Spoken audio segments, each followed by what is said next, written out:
Tuesday evening from Planet Rock. Hi, I'm Nicky Horne, and if you are a fan of Led Zeppelin, you will certainly want to get your hands on this new book, which is just out. It's called Led Zeppelin, Feather in the Wind, Over Europe, 1980, and it's all about their tour, their very low-key tour that took place in 1980. The man who has written the book has been with us before. He is an acknowledged world expert on Led Zeppelin, and you were actually on this tour, were you not? As we say good evening to Dave Lewis. Indeed I was, and it was just a fantastic experience. All those years ago, the band had played Nebworth in the August of 1979, and I think the idea was what to do next. Were they going to play in England? Peter Grant came up with a really good idea to play a low-key tour of Europe, to get away from the press, I think, as well, and then set themselves up to go back to America in the autumn of 1980. So that was the early days of my magazine, and if I was going to report on it, I needed to be there. So I hatched a plan with my good friend Tom Locke from Bedford, who came with me. Did the first gig, went all the way to Cologne. It was an amazing experience. I mean, we were in the photographer's pit, and we were just in the right place at the right time. The band loved the magazine, liked my enthusiasm, and I think because it was such a low-key thing, we were able to get such good access, so it was incredibly exciting. Well, tell us about this tour, because, I mean, and the sort of genesis of this tour, because, and where the band were at, really. Because after Nebworth, the reports of Nebworth were, you know, on the whole, fairly positive. But the band, and particularly Peter Grant, the manager at this point, were feeling, I think, less than secure. And, I mean, the whole idea of the title of the book, Feather in the Wind, that is your description of the band's reputation at that point. It was kind of as brittle, as fragile as a feather in the wind. I think it was. There was many reasons for that. Obviously, Nebworth had gone well. 200,000 people came, you know. But many things were happening in the musical climate. Punk rock had come in. We got new wave. You know, bands like, you know, sort of the Police were doing very well. And at the back of that as well, the new wave of British heavy metal was beginning to appear. You got Iron Maiden, Def Leppard. All these bands were going to break out. So I think they did feel very insecure in the way that they were going to take it forward. Were they going to continue to do the big shows? Could they get back to the people? Could they do 5 nights at the Rainbow? That's what it really needed. So I think to go to Europe was step one of what would have been a massive rejuvenation of Led Zeppelin, which would have taken them into the, you know, the 1980s at pace, and I think they really would have hit the ground running. The fact that it didn't happen, obviously, we know, and we know why. But to get to Europe, I think they felt that was the first thing to do, to get back to the people. They were playing 5,000-seater halls, you know, and it was very different, much different from what Nebworth was, very different from when they played in 1977 at the American tour. So I think it was a big aim to get back to the people and to rejuvenate themselves, which they really did. Right. The book, I mean, there are some fabulous photos in the book, and photos of you with the band, photos that you took because you were so close to the band. There's lots of memorabilia, but you've also done some really interesting interviews as well with people who were around at that time. And there's a particular interview you did with Phil Carson of Atlantic Records, who was the kind of Led Zeppelin liaison man. He was their, I suppose, earthly representative when you wanted to get hold of Peter Grant. And you did this interview with Phil, which you did on the phone. Am I correct in that? Yeah, last year, yeah. Last October. And he told this story. Well, you tell the story because Peter Grant was divorced, and it was very, very difficult to get hold of Peter Grant. So actually getting this tour together was in itself incredibly difficult, wasn't it? Yeah, it was. I think by his own admission, Peter Grant was not in a good state of health, mentally particularly. You know, he'd had this trouble. And I think everyone felt sorry for him but didn't really know what to do. And I think Phil Carson, being one of their greatest allies, wanted to help. And he told me this story where he would go to Peter Grant's place and literally he would spend 3 days waiting for Peter Grant to come out of the bedroom to discuss anything. So trying to manage Led Zeppelin like that was never going to be easy.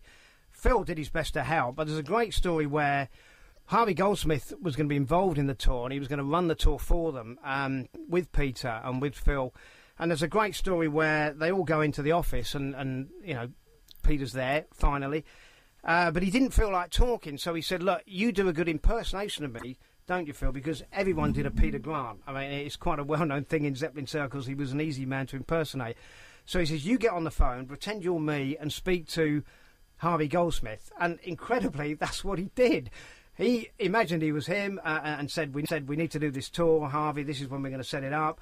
Harvey never knew this for years, Phil told me. And, you know, they put the phone down and obviously collapsed in laughter. But it was a typical Zeppelin thing. Again, one of the many things that a lot of the books miss is the whole humour of Led Zeppelin, which, again, you know, was always there. They knew how to have a good time, and they knew how to laugh at themselves. So it was just another episode. But, yeah, Peter Grant, not in a good state, but in the end he got through. Dave Lewis, the world expert on Led Zeppelin. That's what I'm going to call you from now, because I think... Thank you very much. Yeah, I like that. World expert. Dave Lewis is with us. The new book is out now. I'll give you details about how you can get hold of it, because it's on release via the website, but not our website, but a website, and I'll tell you about that after we listen to another bit of Zeppelin. Dave Lewis, the author of Feather in the Wind, Over Europe 1980, all about Led Zeppelin's 1980 tour. The Led Zeppelin tour, in many ways, that time forgot, and Dave Lewis, the author of the book, is with us. You painted a picture of a band who, after Nebworth and just before this tour and during this tour, were kind of unsure of themselves. Punk was happening. They had been accused of being dinosaurs, and they weren't quite sure of their place in the world. And I know from my point of view, as a presenter at that time and playing, you know, stuff like this on Capitol, that I too was sort of unsure. And Bob Harris and I have had this, and I know you know Bob very well. We've had this conversation many times about, you know, we weren't quite sure of our place, you know, as presenters. And for bands, it was even worse. I mean, and Led Zeppelin really didn't know quite where they stood, did they, at this point? That's a very fair point. I don't think they did. And what they did to try and move forward was that they tried to scale everything down. So when they got to Europe, there were no big lights, there was no large stage, there were no lasers, there was no Dazed and Confused, there was no Moby Dick. You know, it wasn't quite the Led Zeppelin everyone expected and had seen for many years. It was slicker, neater, it was more compact. And I think they were trying to show that they could do it like this. And by and large, they really pulled it off. I can tell you there was an incredible moment when we went to the first gig. They came on stage and we were right under the photographer's pit, myself and Tom, and Jimmy came on and stepped on the wah-wah, and this incredible noise came out, and they did Train Kept A-Rolling. They hadn't played that number since 1969. They used to open the set with it back then, and I think that was a statement of intent about they wanted to get back, they wanted to meet the people, they wanted to be the people's band, they still wanted to be the greatest band, and on their night they still could be. Mm-hmm.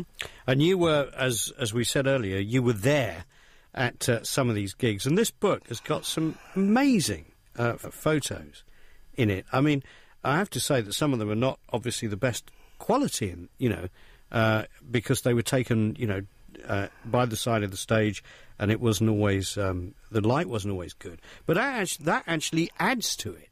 I think all of these pictures add to the glory of this book and the story that you're telling about this tour. And you've interviewed quite a few other people who were around on that tour at that time, weren't you? Haven't you? Like the Shoko guy and various sort of roadies and stuff. Yeah. I got to Rusty Bruce, who did the sound. Tim Martin, who was Jimmy's guitar tech, who told some great stories. You know, it was a very different tour for those guys as well because, you know, again, it was low key and they just, you know, sort of bumbled through it. You know, it was no, as we said, no big light show and things like that. So I think that, again, added to the low-keyness of it. And again, for Tom and I to be at the side of the stage was quite an easy thing to do. You know, they were quite happy to usher us up there.